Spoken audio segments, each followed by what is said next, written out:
It's Wednesday. You know what that means. Time for the Southern California Writers Association Hump Day Book Tour. I'm your host, Maddie Margarita, here with Diana Pardee on tech. Every Wednesday morning at 10 a.m., SCWA turns our Facebook page over to a new writer, a different writer, to talk about their books and their work. This morning, we are pleased to welcome Kathy Porter. Kathy is the author of the Grey Guardian series, which includes Earth's Ultimate Conflict, Escape from Nuur, The Journey, and her upcoming Reversal of Prey. Her lifelong interest in science fiction ignited when her father, a science teacher, showed her craters on the moon and taught her about the constellations. She grew up watching science fiction movies and TV shows. Ray Bradbury's Martian Chronicles was her first delve into a science fiction novel, and she has been hooked ever since. Good morning, Kathy. Good morning, Maddie. Thank you for having me.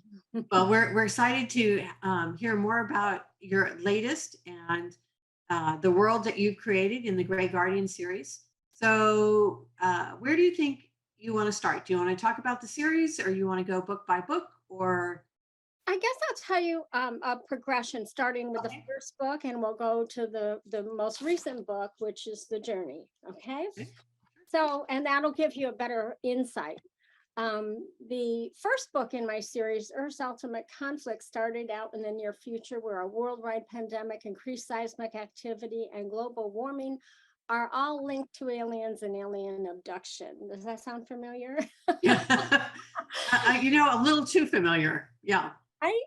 And well, they say sci-fi writers predict the future. So you just scared the pants off me right there, but go ahead. So because of these issues, the President of the United States, Barbara Unger, is looking for salvation for mankind. And two alien species offer aid. We know the Greys have manipulated our weather and everything. They're manipulating us. We don't know what the Guardian's ulterior motive is. So she ultimately will decide whose hands to place the fate of humanity into. And so that's how it begins, the series. Then we go to Escape from Nuur, where over 500,000 humans have been abducted to planet Nuur. They were taken there to be used as lab rats and experimented on to create a hybrid race that the mutated Greys were hoping to repopulate their planet with and teach them about their history and society. However, the experiments have failed.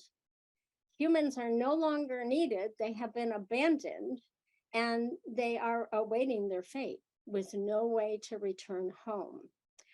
Unfortunately, there were the species of Neurians that escaped the fate the Greys did. They didn't take the vaccination that mutated them. And so they are trying to take over the planet again. And they plan on a genocide, killing any other foreign species and the Greys so they can repopulate their planet. So they're in the middle of fighting for survival and their lives. And we're going to find out in the book whether they join the Greys to help survive or the Neurians. So that's Escape from Nuur. And then we go on to The Journey, where on planet Nuur, they have just fought a war. And it's with a planet in their same solar system that feels they are owed that planet, since their planet cannot hold their population anymore. They want to take over planet Nuur. So the Jaws are a huge threat, and they fight a war. The war ends peacefully. However, right after the freedom ceremony and all the peace talks and all the agreements, some of the women of Nuur, two of the ambassadors' wives actually, are on their way back to their spacecraft. And Amanda, a young girl from Earth, is she's about 18 years old, is following closely behind them. During her abduction, she was given some enhanced telepathic ability, and her telepathic ability sometimes sneaks into other people's minds when they shouldn't. And so she kind of voyeurs in there, and she overhears the women say, and they truly think it's over. They realize immediately that they have been overheard. They feel their mental pathways being intruded on. And they turn around and they look at Amanda and they smile. And Amanda will later explain it as a very evil smile. So now they're going to be, they have no idea what their life is in for now. And they still have no way home, the humans. Wow. Talk about an adventure. Yes, but you know what? I got to tell you, these people, the aliens, the humans, they're all part of me. They're all so part of my life. They're my friends, they're my neighbors. It sounds kind of weird, but that's how I know them, because when I sit down to write, they tell me their story. It just kind of downloads into my brain. It's kind of like watching a movie and depicting what I see. And sometimes I quarrel with them, because they have one idea what they're going to do, even though I sat down and I intended to write something else. But they have a different idea, a different motive, and I can't do anything about it. It's just so much easier to follow what they want me to do. And it sounds so weird as an author that your characters will control your writing, but Stephen King once said, you created a character and a personality. Don't be a control freak. Let them do what they will do. And so I kind of follow that. Interesting. Well, it sounds like you not only live in that world, and you enjoy yourself, which is one of the criteria, I think, for people when they're looking for a book. If the author loves living in that world, we're going to love living in that world. So where did this world come from? Where did Nuur and the conflicts, well, the conflicts later, but where did this world to begin with, the characters and the Greys, come from? Well, the Greys, I've known about the Greys from reading about it. Actually, I've known about the Greys since we had the crash in Roswell and the Betty and Barney Hill abduction. Okay. And so then I delved into the Greys. What are the Greys here? What are they doing? Why are they abducting people? And all this kind of just kept churning through my mind until finally one day, frustrated that I didn't find a book that I wanted at the library to read another sci-fi novel, I just decided it was time to write one. And so I, of course, used the Greys. And the very first chapter of Earth's Ultimate Conflict is actually an event that happened to me, an actual event that happened to me when my daughter was 3 months old. And what I did was take that event and I had it depicted through my character, Ellen McCarthy, to protect the innocent me.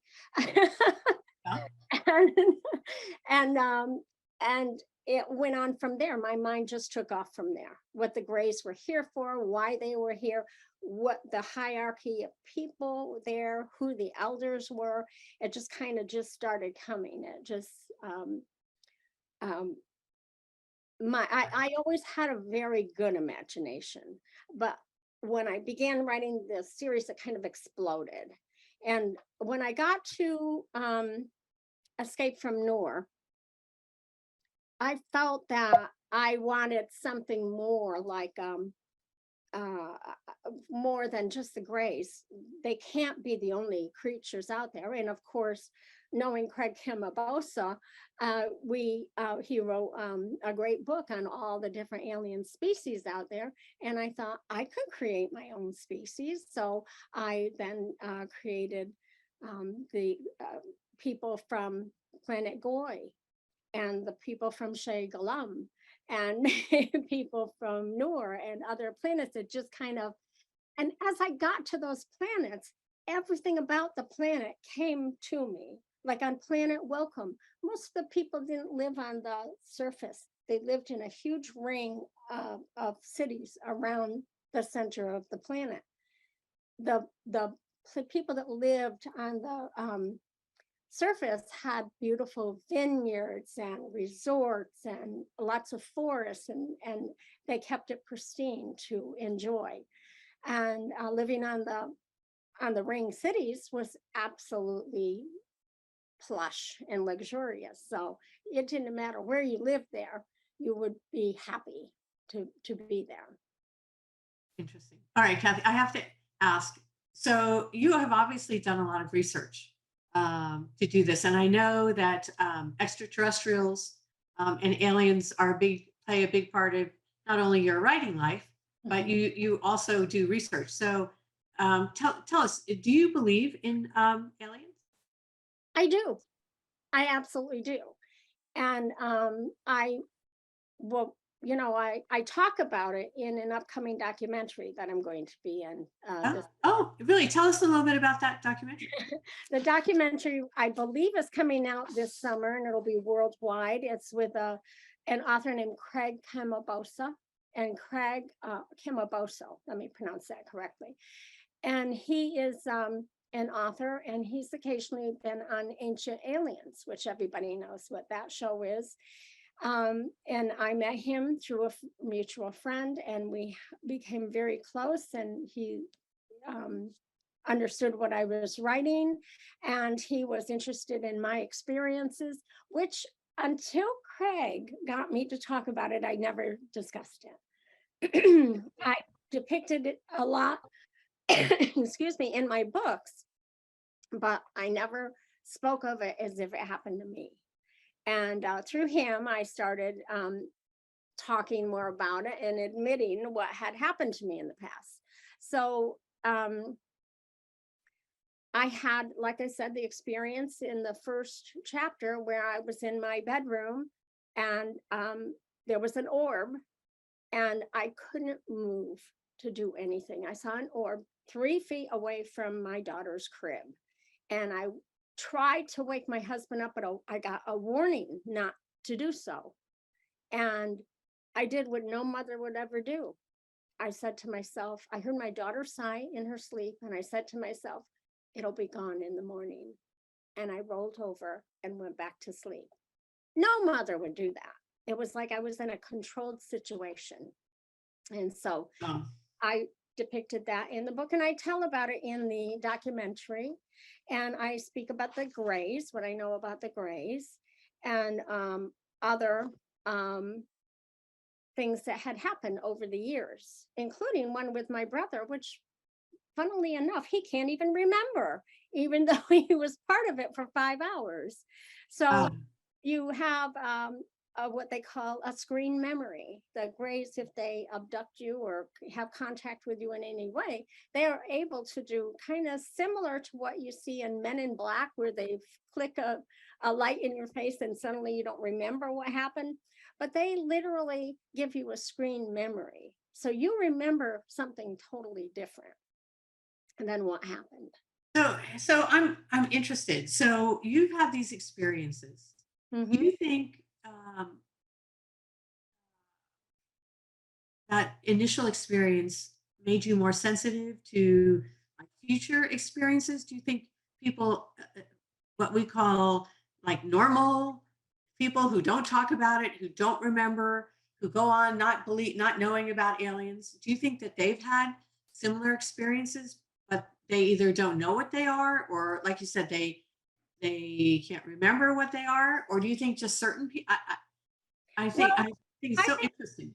I think plenty of people have had experiences, because ever since they were given permission to abduct humans by one of our presidents, they have actually abducted humans for nearly a century now.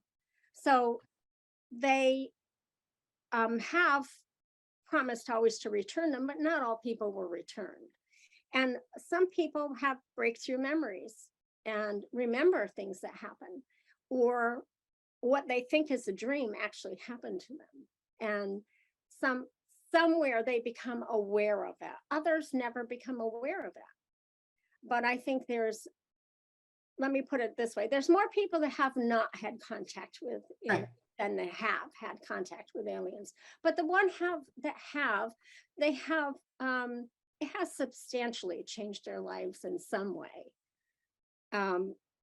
For example, some women may not remember that they have had contact with aliens, but they have had a miscarriage. However, they don't have a embryo. Everything else is there, but no embryo. So where did that go to? Okay, that is because it was part of what people believe is the hybrid race that they are using humans to create. I'm sure there are a lot of people that find this hard to believe, but I'm fascinated by this. So is the people, we've had things that have happened throughout, human experience that later on, people have scoffed at, and then later on, proven to be true. Yeah. So, is it, are you ever nervous talking about this?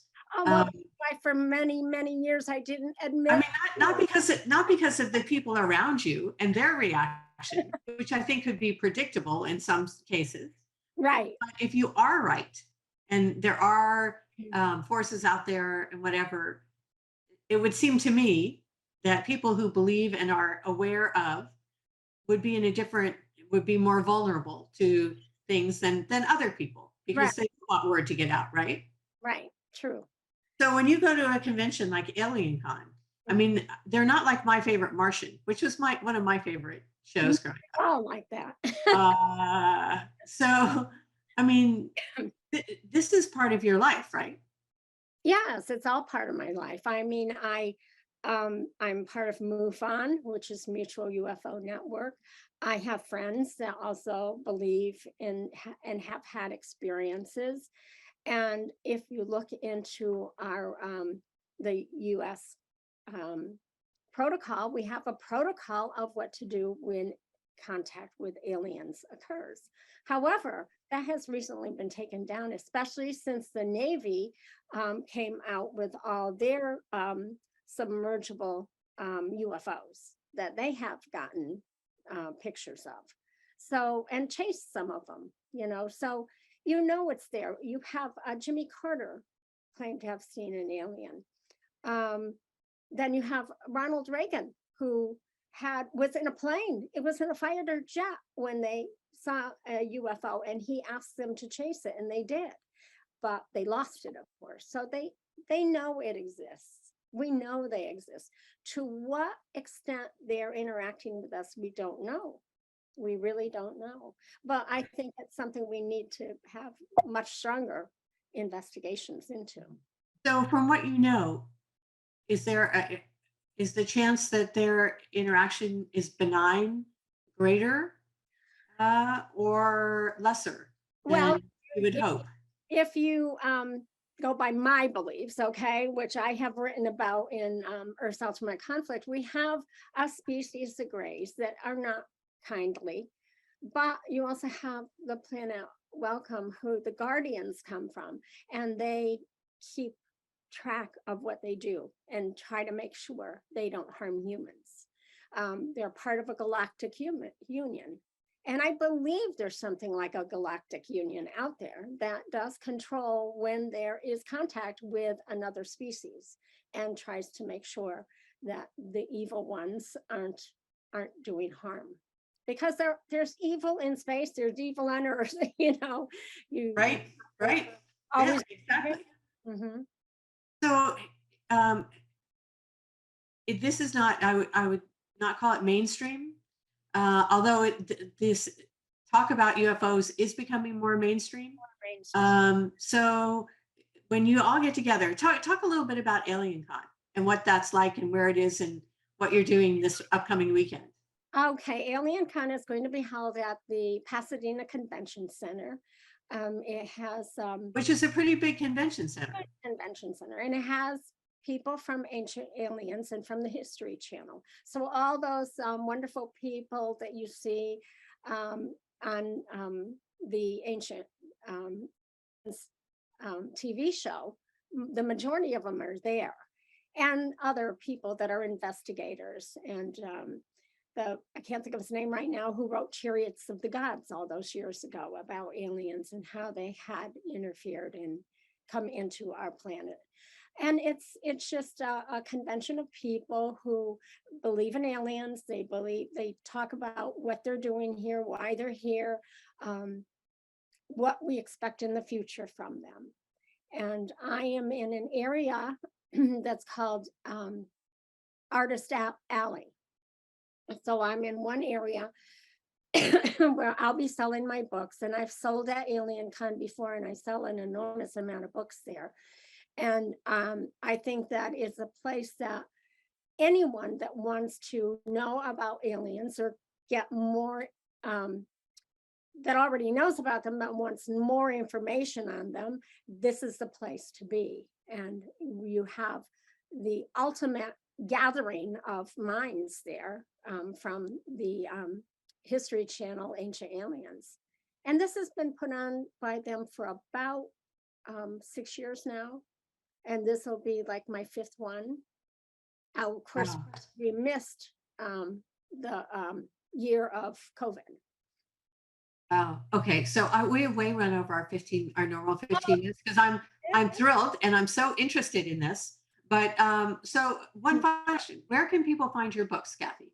Right now on Amazon, they're available immediately on Amazon. You can go to Barnes and Noble or any good bookstore and order them. Until I actually get in there and get the books in there, it's on Amazon. Okay. All right. Well, thank you very much. Good luck at the convention. Good luck on the journey from let me get this right. The escape. No, the journey, right? That's your latest, right? That's the latest release, yes. Good luck on the journey. Thank you for being here. Stay safe. We need you. So stay here. You will. Thank you. We need you, and thank you everybody for listening. We hope you enjoyed today's interview. You can share it on Facebook if you'd like, or you can wait. If you have a friend who wasn't able to join us today, you can go to our YouTube channel, which is SCWA Writers Online, and find our interview with Kathy Porter, as well as over 100 interviews with other authors. So until next Wednesday, please stay safe, and we will see you soon. Bye.